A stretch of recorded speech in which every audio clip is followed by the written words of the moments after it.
All right, cool. I say we just get started, and if people funnel in, that's cool. If not, whatever. We'll also have the recording, and we'll share it with everybody after the fact. So basically, Sweet. the goal for this call is to go over a bunch of stuff that's in the pipeline as far as governance stuff, policy stuff, roadmap stuff, all of it. So we'll try to get through everything that we can. We also want to start doing these calls on a more regular cadence, either every week or every other week.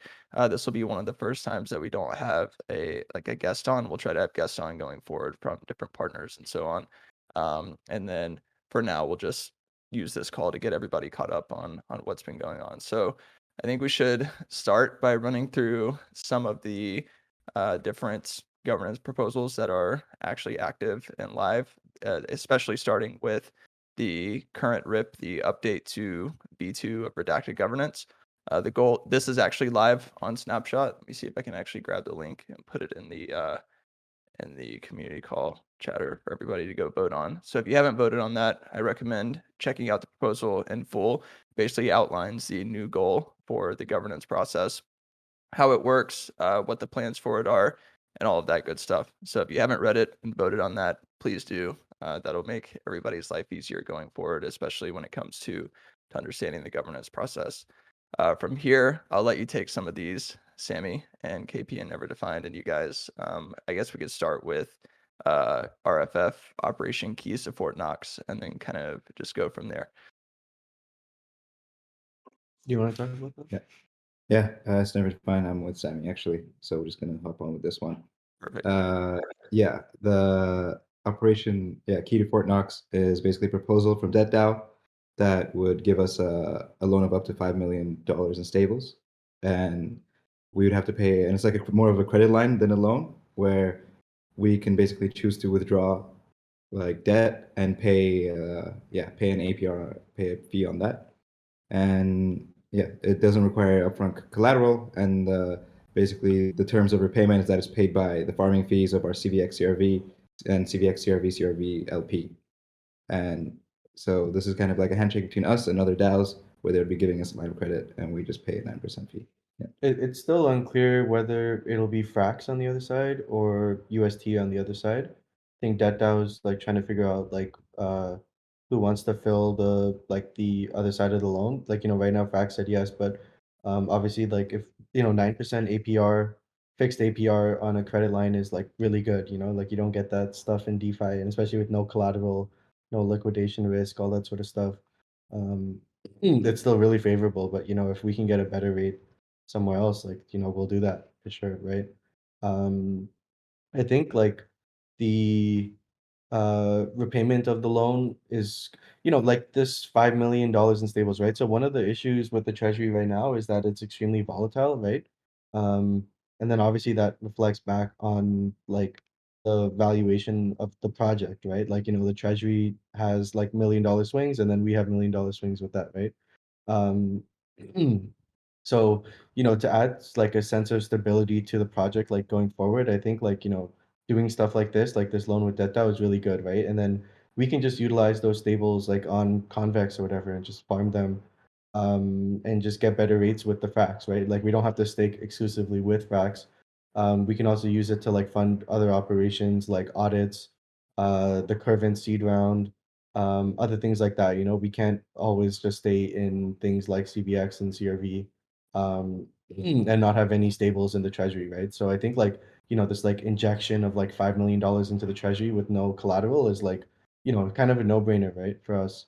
Um, the smart contract risk is minimal dealing directly with DebtDAO.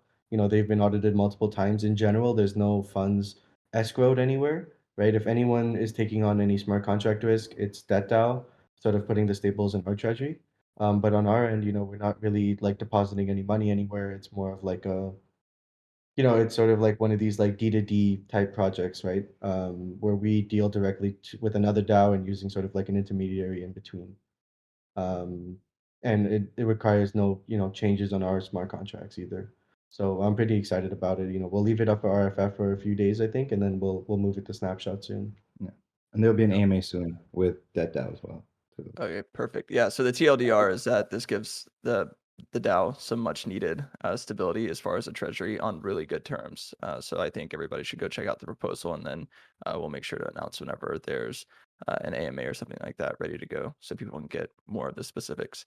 The next one we have is the RFF for the Operation Strategic Asset Committee. So this one proposes that less strategic treasury assets be used to acquire assets with greater strategic impact for the project. Do you guys want to dive into that one a little bit more? I think this one's pretty straightforward, but if there's any like nuances there that we need to cover, then feel free. Yeah. Yeah, so this proposal gives a bit more power to our policy team to basically, compound assets that we get through bribes or any other revenue incomes to compound on, strategic assets. That's because right now we're not dumping anything, we're diamond handing everything, but there are some assets that we deem doesn't really pursue our strategic interests. So, yeah. Yeah, and these are assets that come from like bribes, right? On different bribe platforms. It could be anything, I think like eventually this will like branch out to things we get from like external revenue sources, like not just stuff we're getting from like, non-operational revenue. Yeah, exactly. Okay, cool. That one's pretty straightforward. The RFF is available. Do we know A bit when? more like I think like a bit more context on that one, right? Like um the way that the treasury moves and the way that the treasury scales, like our treasury is one of like the highest revenue generating treasuries there is in DeFi, right? And I think if it's going to get to a stage where there's a ton of assets in it, and we want to make sure that like we're managing those assets like as efficiently as possible. And I don't think like putting a decision for the treasury up to RFF and then a snapshot every single time is like um the most efficient thing to do, right? So I mean the general vision behind this is just to make managing the treasury like a lot easier and more efficient. Yeah, exactly. Cool. So that one's pretty straightforward. The next one is the RFF to burn allocated P butterflies. Sammy, you actually posted this one, so I'll let you dive into the rationale behind that. The P butterfly one. Yeah, yeah. Yeah, so I mean, P Butterfly is a token given to like early contributors of the project, um, team investors, Olympus, all those people, and like I think there was like another like so there's 25 million P tokens, and then there's another half of P tokens that sort of just exist that was allocated towards the community and the treasury and stuff, and then like we put out another proposal that was sort of outlining a more efficient contributor system where essentially the contributor payments is funded through basically directly the performance of the protocol. So essentially, like the butterfly that we're earning through protocol fees and stuff, we're gonna use that to like pay out more contributors, sort of grow the DAO to new people and stuff like that, instead of just doing P butterfly. But that means that that 12.5 million P butterfly still exists, and it sort of opens up the potential for like a mass dilution event because there's no vesting on that, right? Obviously, no one's redeemed it or anything, and we're not gonna mint it or anything. We had no plans with it, but now it's just like we're just gonna like. I don't see why anyone would vote no on this. It's just like we found a much better way to do like contributor payments, so it's pretty simple. We'll just put it up to snapshot, vote it, and then we'll just send it to 0x0 address, Right. and Yeah. just burn the tokens. It gets rid of this unnecessary elephant in the room that just doesn't need to be there. And so, Yeah, anybody, I mean, I agree. I don't know why anybody would vote no on this. So, if you have any feedback, you can leave it. But other than that, I think pretty soon we can actually move this to snapshot and get a decision on this. yeah. Cool. So the next thing that I think starts to get into a little bit more bullish conversations is that we actually reached quorum on the convex vote for the to add the gauge controller to the curve butterfly ETH pair, which means that that pair can actually start earning curve rewards. Do we want to talk about that a little bit and what that kind of opens up for butterfly liquidity? KP, you want to talk about that? About the proposal or the actual The implementation side outcome, of yeah, things? the outcomes of the proposal, how that's actually really good for butterfly and butterfly I'll liquidity. take it. I'll take it. I'll take it. Yeah, yeah, or Sam. So, like obviously, like a problem we've had, and like one thing everyone wanted was to launch something that wasn't paired against Ohm. You know, obviously there was that like major drawdown with there's no point in like ignoring and stuff. And like a lot of it was just because it was like a 50-50 butterfly Ohm pool on like sushi, which is an XYK dex, right? Um, like essentially Ohm just going down just meant that we go down, even without any cells or anything, right? And like, you know, in general, like I think like one thing every project strives for is to have like multiple liquidity pools. It introduces some sense of stability. It's a way to like grow liquidity. So, you know, we turned on these ETH bonds and we pulled in some ETH. And, you know, the purpose of that was to launch like a liquidity pool paired against ETH on Curve. You know, actually the greater goal is to launch like a tri pool of Butterfly ETH Ohm, but you know, those aren't ready yet. So we're starting with Butterfly ETH. We made the Frax LP. I don't know the volume stats, but it's doing pretty good. I think it's like what, like 30% of volume, 40% of volume. It gives everyone that much needed ETH to Butterfly access, right? Like I think everyone wanted that. And then obviously the next step that comes with like these curve LPs is like the ability for us to start pointing emissions towards them, right? Not just like plain APR. Um, so we put it up for a vote on the Curve DAO, and then like the convex one just like comes with that or whatever.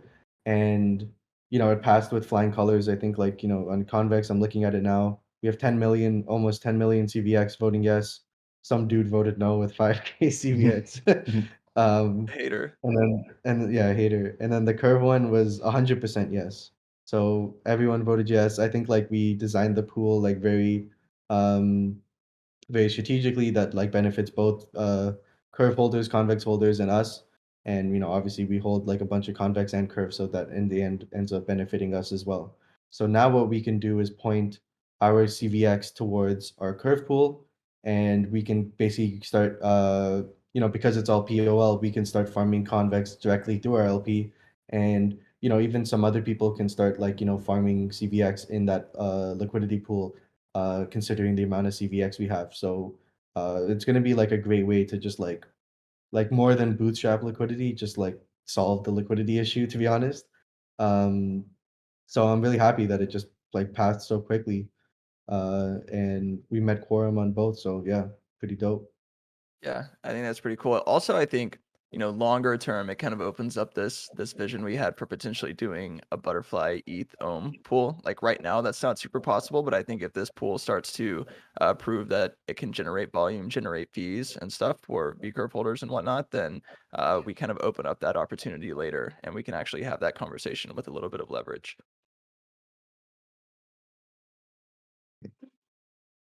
All right, cool. Yeah. I mean, if anyone wants to still go vote, you know, the more the better. So I'll drop the curve vote in Yeah, here. yeah, I think the convex one's closed, but I'll drop the curve one in here as well. Yeah, I dropped the Alright, curve cool. You one. you dropped it. Dope.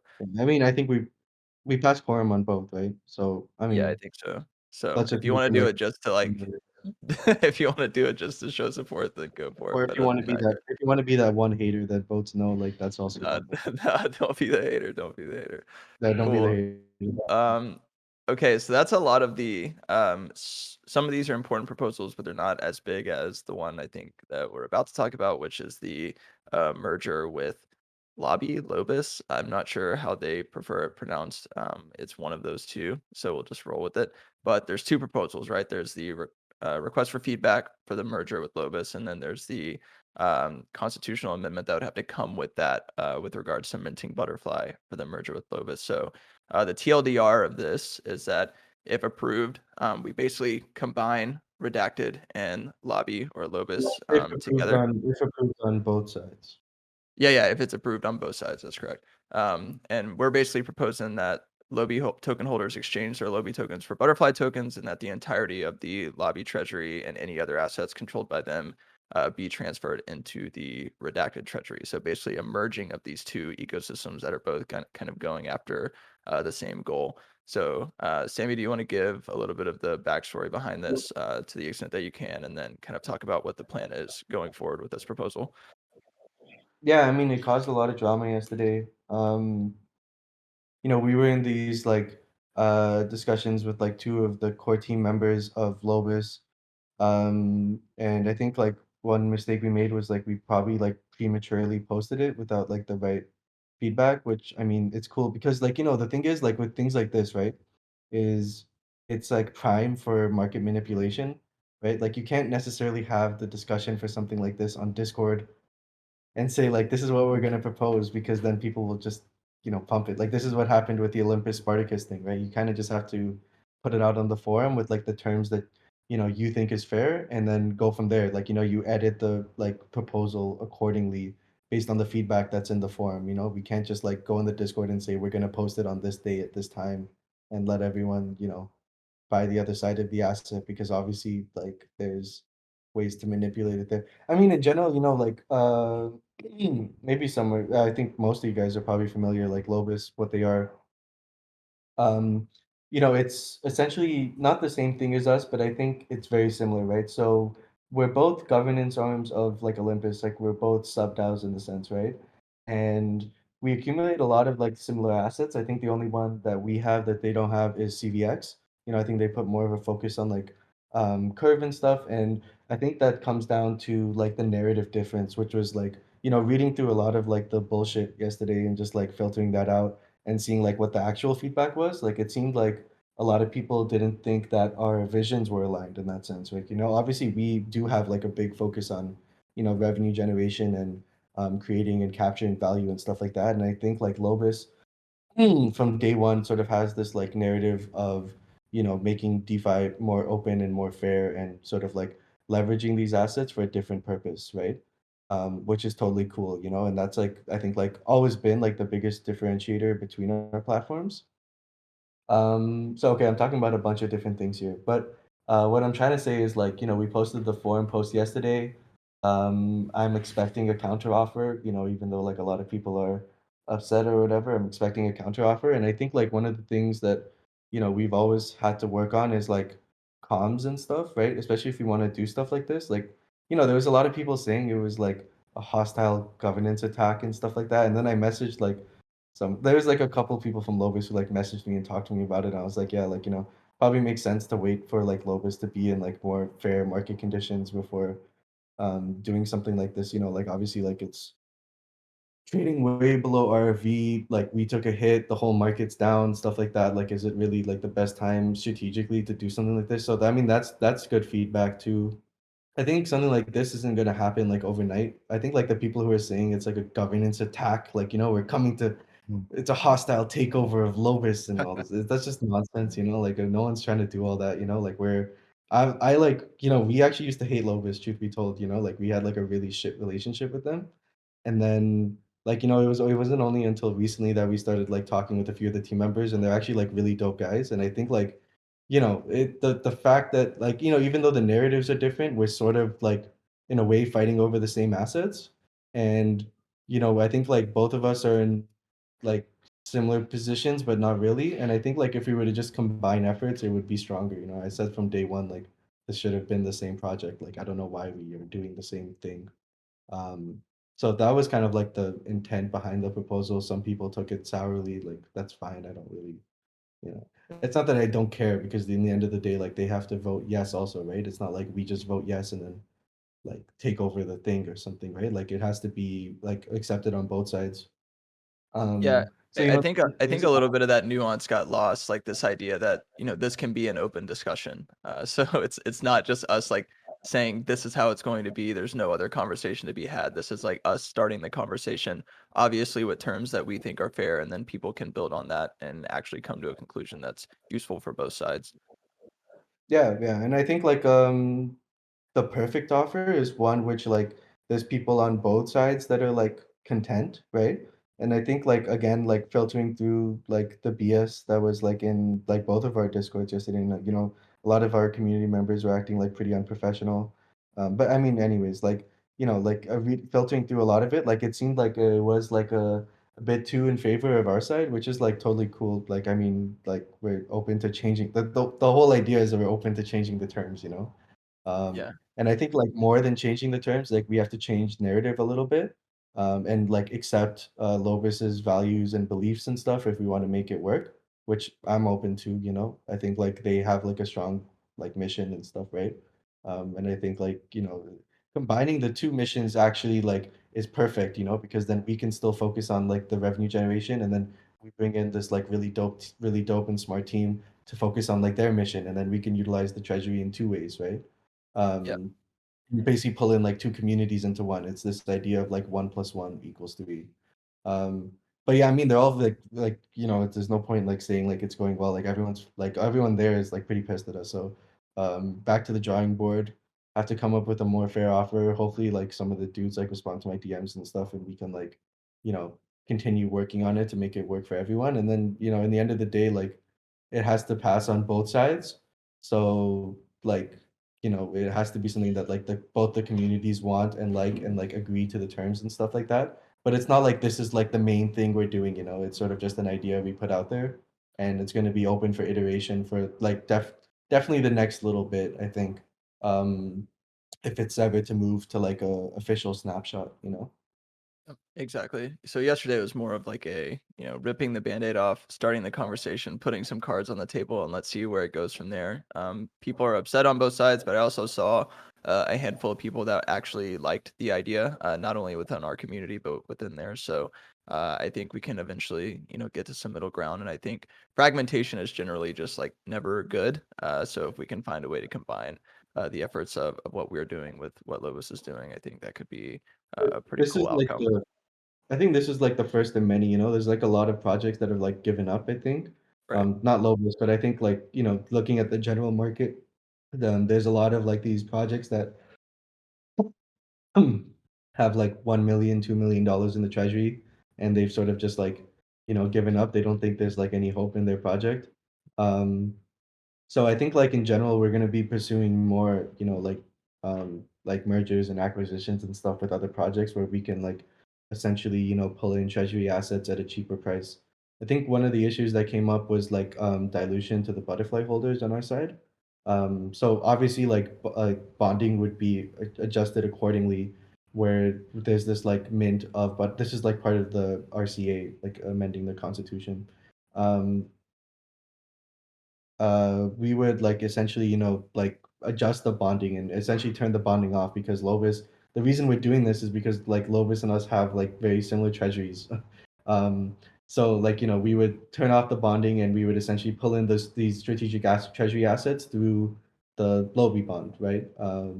So I mean that's how it would work. We wouldn't have bonding on and this at the same time. Like dilution would be managed accordingly, based on like the Lovi that flows in and stuff, if it was to pass.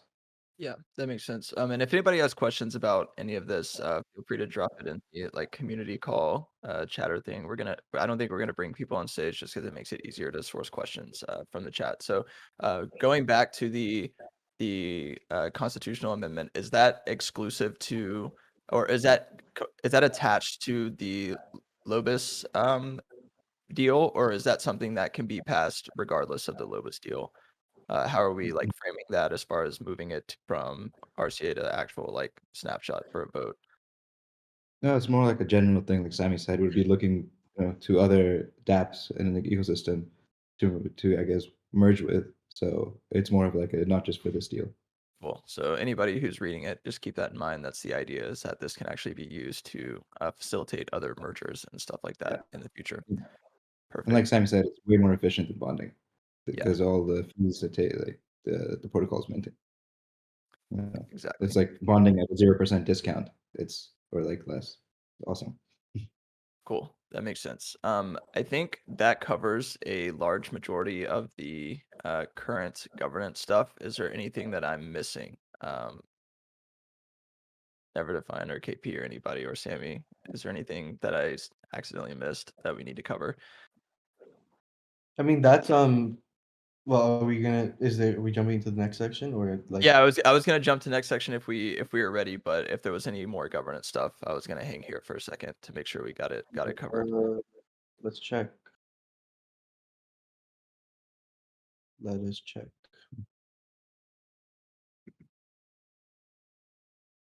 Oh, multi-farm, like Oh yeah, yeah, yeah, yeah. everyone loves the multi-farm shit. Like we're gonna move Yeah, that yeah, to yeah. snapshot. Yeah, let's go into Get that. it. Okay, so I just posted the proposal in the thing, but multi-farm, they basically build out treasury dashboards for projects like ourselves, projects like Olympus. I think I don't know if the Olympus one is actually complete, but we've actually saw an early preview of it, and it's honestly just badass. Like they do a really good job of aggregating data and presenting that data in a way that's really presentable. So basically, I think they've done a full proposal on how they would build it out, what it would kind of look like, what the cost would be, so on and so forth. So I think a lot of people are really interested and excited about this based on some of the feedback we've seen. I also think that as the phases, they kind of break it down into various phases, and as these phases go on, the community just gets more and more access to the data around the treasury and the protocol, which is always exciting. And basically, the idea here is that they give more visually appealing representations of the data than you might see on Dune, but they also give, I think, more granular and up-to-date data than what you might be able to get on Dune. And all of that would be within the Redacted app itself. Is there anything I'm missing on the multi-farm thing that we should touch on? I mean, it's way better than the Dune, and Yeah, it's just better than the Dune. Like, it's just better than Dune, yeah, cool. I think that's most of the important stuff. The proposal's kind of long, but I recommend everybody go read it to see like what kind of cool stuff we're actually talking about. I think this is something that's definitely worth it, just for the access and transparency alone. So the plan, I think, is to move that to Snapshot relatively soon. That way, we can confirm a budget with them and actually get them started on building this thing out because it would be sick and it would be a huge value add to the ecosystem. So I think with that, that covers all of the governance stuff, and I would love to touch on some of the roadmap stuff that we have in the pipeline because devs need to do something, right? As always. So I think maybe what should we start with based on who we have here? I mean, because we have Hidden Hand in the pipeline, the Kosamata is almost done. What do we want Can to you start talk with? about the Ghost model? I think KP should. KP, you Yeah, want to talk about the Ghost model? I think the Cosmata's are already done, actually. So just a quick, I guess, overview. We just recently went through audits with Code Arena and implemented the changes as well. And yeah, it's basically ready to go as far as the curve pool is concerned. well, could you give a brief overview for people who may not like even know what it is, really quick?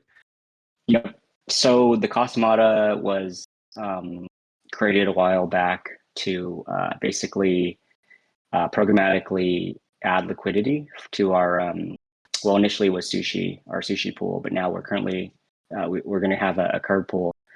And so what's going to happen is Butterfly is going to be minted to the Cosmata contract, and that would be paired with an asset such as ETH from our treasury and added to the curve pool. Cool. Yeah, it's actually a pretty cool mechanism, but it's also pretty straightforward. I think the most of the complexity just came around actually like building out the smart contracts and the functionality around actually executing the movement of funds, right?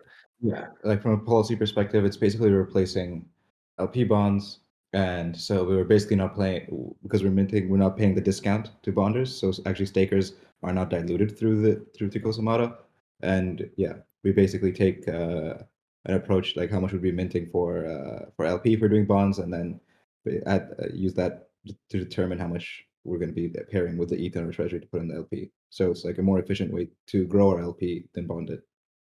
Cool. So we have this combined with the new curve gauge that'll basically just be cracking out our our liquidity for Butterfly, which will of course be good for holders.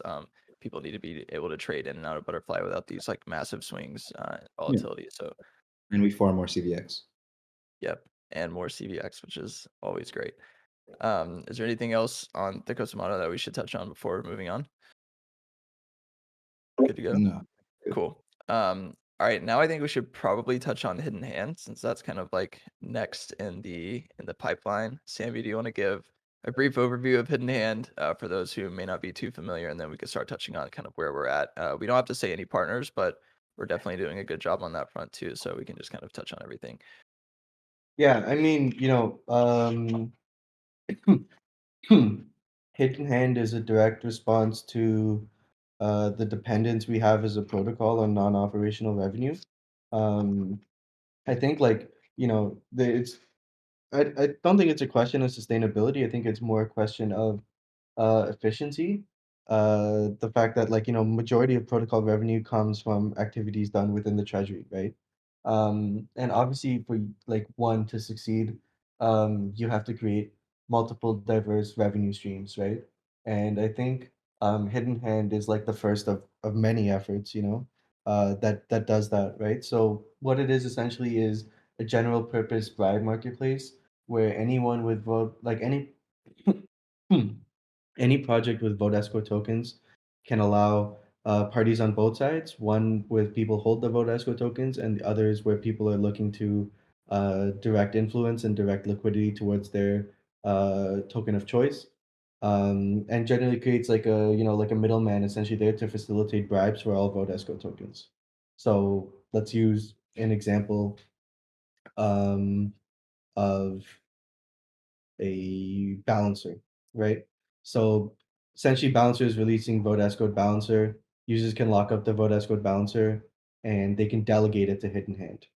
Now, I'm a project that's launching on Balancer. I am Vesta, right? And Vesta obviously wants to make their liquidity pool deeper and want to have emissions that aren't, their own token, going towards the liquidity pool. So Vesta would be on the other side, giving up VSTA, I think, right? VSTA, to the VE BAL holders that have delegated to Hidden Hand, and then the protocol would essentially take that VE BAL and vote for their gauge. Very similar to Vodium, right? But in this scenario, it's like a generalized one that works on multiple chains, multiple different protocols, stuff like that. And I think we're going to begin the rollout for it pretty soon. We're ahead of schedule for the most part on developing it. Originally we had a plan for April, but I think it's going to come sooner than that. Um, and we'll start announcing like the first few partners that we have signed up for it like shortly. Yep, and this is where in the Discord we kind of been teasing this like new revenue stream for butterfly holders, and a lot of people have been asking, how is that going to work, so on and so forth. I mean, early on the idea was bribe block butterfly, which ends up, accruing revenue through these different bribes through the Hidden Hand platform. Um, the cool thing about this is that basically butterfly holders will be able to earn revenue in the form of these various different governance tokens throughout Hidden Hand. And this is again generalized, right? So like this scales up across all projects who are hoping to launch these different types of tokens that need, or not that they need bribing, but they're conducive towards bribing, right? And so users will be able to kind of lock their butterfly in the Hidden Hand platform, and then from there earn revenue. And some of that revenue is split between the bribe block butterfly holders and then the actual treasury itself. So the treasury will begin to accrue revenue from all of these different protocols as well. Am I missing anything there that's important? Yeah, it's good. Cool. That's one point to add. It's just we see that, governance tokens really control exactly where liquidity goes, and we are holding a lot of them, and there is a market for this. So this is like one other product that we're bringing to the ecosystem that will basically be replacing the non-value rebases and give our butterfly lockers like straight revenue from DeFi. Exactly. And if anybody has questions about Hidden Hand and stuff like that, feel free to ask. But we'll also make sure over the next couple of weeks, as we start preparing for the rollout, to release all kinds of content around how this is going to work, how users engage with it, how protocols will be able to bribe through it, so on and so forth. So it'll be pretty straightforward. Just think Vodium, but a generalized marketplace instead, for all kinds of different protocols. And we've already been locking in a lot of partnerships. I won't say any names now, just for for the sake of professionalism, but there's quite a few. There's a lot of big ones that I think people will know. Some more medium-sized protocols, but also some big ones. So we're gonna have a good mix of all of these different protocols getting onboarded to Hidden Hand over the next couple of weeks, and we'll make sure that they're all announced and stuff properly. Cool. So if there's no questions on Hidden Hand, is there any other important roadmap stuff that we want to cover to that'll at least be launching over the next couple of months?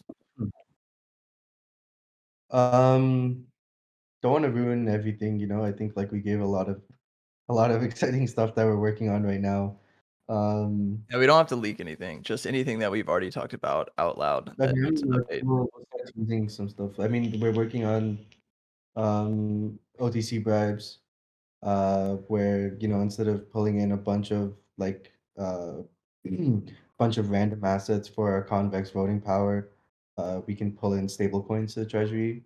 Working on that, working on another M&A with another project that's not on Ethereum mainnet. Um, what else we got? Some stuff with Rari, some pretty dope stuff with Rari. There's a lot of cool stuff in the pipeline. We'll start doing this. I was joking with Colton. We do like bi-monthly community calls, but like obviously like everyone wants to know like what's going on and stuff. So we're gonna start doing more community calls. So we'll give you guys more insight on that, on stuff like that, and every community call when we announce it and stuff. Yeah, basically, we've just had like a lack of organization on actually putting these community calls together. So going forward, we're going to do them on a more regular cadence. That way, people can come in and kind of get the alpha updates and whatnot. And then, like I mentioned at the beginning of the call, like the goal will be to bring on partners too, so they could talk about the way in which they're actually integrating with Redacted and the ecosystem. But somebody asked in the chat. The Road to V2 proposal that passed recently included a plan to reduce the rebase APY to 1,000%, which will coincide with the implementation of Hidden Hand, correct? Yeah, that's pretty much correct. I No, mean, the not goal. with Hidden Hand. Well, Not with Hidden it's Hand. it's not explicitly with Hidden Hand. It's with like the whole V2 roadmap, right? Like the goal is like over time as we improve revenue coming to the treasury and whatnot, we can slowly start to reduce APY. And that's all part of like a broader plan. So it's not explicitly tied to Hidden Hand, but Hidden Hand is part of that sort of like V2 roadmap, right? I mean, yeah, there's an internal KPI of like the Rebase APY hitting 1000% to like start rolling out like the new tokenomics essentially. Yeah. Yeah, cool. And as we have like more details on all of that stuff, we'll make sure to release it, of course, and probably give an update via these newly revived community calls. That way, we're not just like keeping people in the dark and making sure people are up to date. Um, we actually covered a lot of stuff in a way shorter amount of time than I thought we would. So kudos to us. We didn't take up 2 hours going through all of the governance proposals and everything. I think that's a lot of the key important stuff. Gotcha. Thanks. Yeah. Awesome. Cool.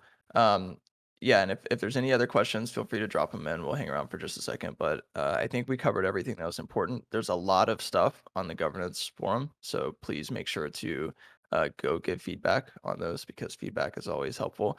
Um, whether that's on the Lobus one or whether it's on, voting on the new governance structure, so on and so forth. So make sure to go get caught up on all those. We'll probably be moving them to Snapshot in pretty rapid succession. I think that started with the new governance proposal, and then after that, we'll start moving a lot of these RFFs to Snapshot for people to vote on. So we want to make sure that everybody's educated and caught up before actually voting. Is there anything else that we want to touch on before we kind of close this out? No, nothing on my end. Yeah, nothing on my end. I think we went through everything. Perfect.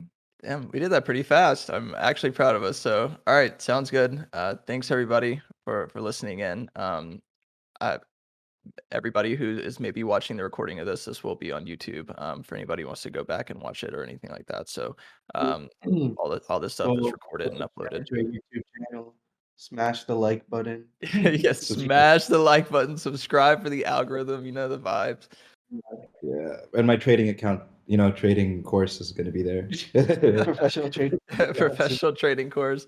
We're working on thumbnails where Sammy is like making those faces where he just opens his mouth really wide and he's shocked. We're gonna have all the clickbait and courses there. So, anyways, thanks everybody for listening. This was super cool. Thanks, Thanks, guys. thanks Sammy, Never Define KP for hopping on and keeping everybody up to date. Peace out. Awesome. Peace out, everybody.